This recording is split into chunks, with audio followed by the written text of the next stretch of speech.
আমি বিসিএস পরীক্ষার ভাইবার অভিজ্ঞতা বলছি, সরকারি প্রতিষ্ঠান কিভাবে দলীয়করণ করা হয়েছে, সাংবিধানিক প্রতিষ্ঠান, এটা একটা উদাহরণ দিচ্ছি।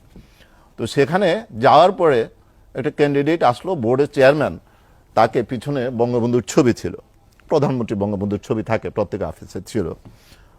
তো ক্যান্ডিডেটকে প্রথম প্রশ্ন করলেন, ও বসলো, বসার পরে বললেন যে পিছনে যার ছবি আছে ওনার নাম বলো। প্রশ্নটা খেয়াল করবেন কিন্তু, ওনার নাম বলো। তো ছেলে উত্তর দিল বঙ্গবন্ধু শেখ মুজিবুর রহমান। তুমি ছাত্রদল করো? জি না স্যার। শিবির করো? জি না স্যার। অবশ্যই করো। ঠিক আছে, তোমার ইন্টারভিউ হয়ে গেছে, যাও। তো আমি এখন বোর্ডে ক্যান্ডিডেটের সামনে আমার আর কথা বলাটা আমার কাছে মনে হয়েছে অশোভন। চলে যাওয়ার পরে আমি তাকে জিজ্ঞেস করলাম, বোর্ডের চেয়ারম্যানকে, what was wrong with is answer? হ্যাঁ, আপনি কি বললেন, এটা কি বললেন আপনি? ও খেয়াল করেন না, ওই যে জাতির জনক বঙ্গবন্ধু শেখ মুজিবুর রহমান বলে নাই? আমি বলছি, now you tell me what is your question, being chairman of the board.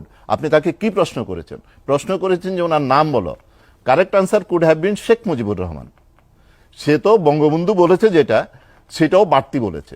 আর জাতির জনক বলা তো ছিল পুরোপুরি ভুল উত্তর হতো।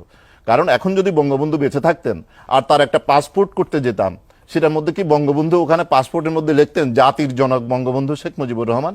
এটা কি নাম?